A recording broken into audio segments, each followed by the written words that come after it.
Hello Yu-Gi-Oh players, how are you today? Today we are going to talk about Kaiser Colosseum.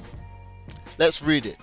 If there is one or more monsters on the field of the controller of this card, his or her opponent cannot place a monster on the field if his or her number of monsters would exceed the number of monsters that are on the field of this card's controller.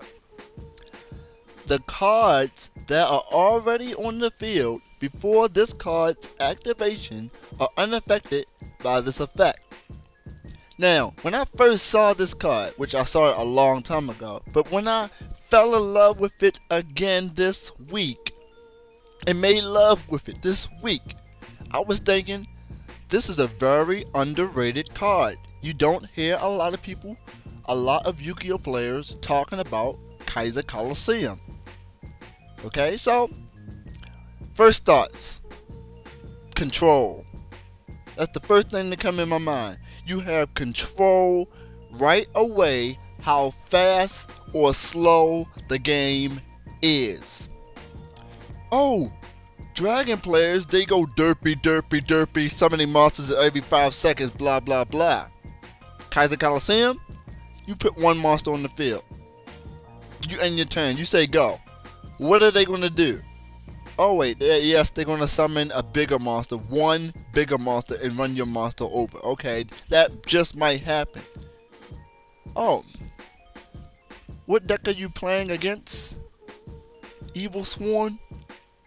They need to summon 2 monsters before they get to the Ophion. So you have 1, and they can only have 1, so they're going to have trouble with that. And speaking of Evil Sworn, and also Constellars, they could run this card. I've seen a lot of decks, well, a lot of Ophion decks, or Evil Sworn decks, and Constellar decks. They just summon one Ophion. They usually just sit on that one Ophion or that Constellar monster. That's all they do. And Ophion is a problem by itself. But when you have Ophion with Kaiser Colosseum, your opponent cannot exceed summon into a Pearl. They need to have 2 monsters before they can go into that 1 Pearl. So they will be stuck until they can get rid of that Ophion. And then then they have protection. Evil Sworn has back row and protection, so it would just make it tough. Alright, speaking of Constellars. Okay, it's that card. I forgot the name of it. Or maybe I just can't pronounce it. Pleiades. Okay. P-L-E-I-A-D-S. Constellar. Whatever, I don't care. So, once per turn, during each player's turn, you can detach 1 Exceed material from this card to target 1 card on the field. Return that target to the hand. Imagine having this on the field with Kaiser Colosseum. Your opponent can only summon 1 monster.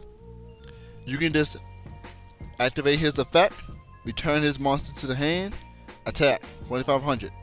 Do it again. Then upgrade to M7. Okay?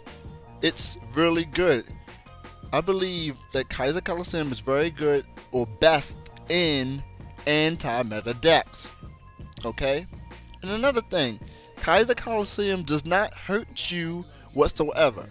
You might be thinking, oh, Mystical Space Typhoon, great. You got my Kaiser. Now you're going to go off on me. But you, the person who is controller of Kaiser Colosseum, you can always summon more monsters when you want to or when the time is right. Okay? So that's just my thought on the card Kaiser Colosseum and why it's underrated and what decks it could be used in. Now, if you have any thoughts about this card, you can feel free to leave comments in the comment section below. Thanks for watching and have a good day.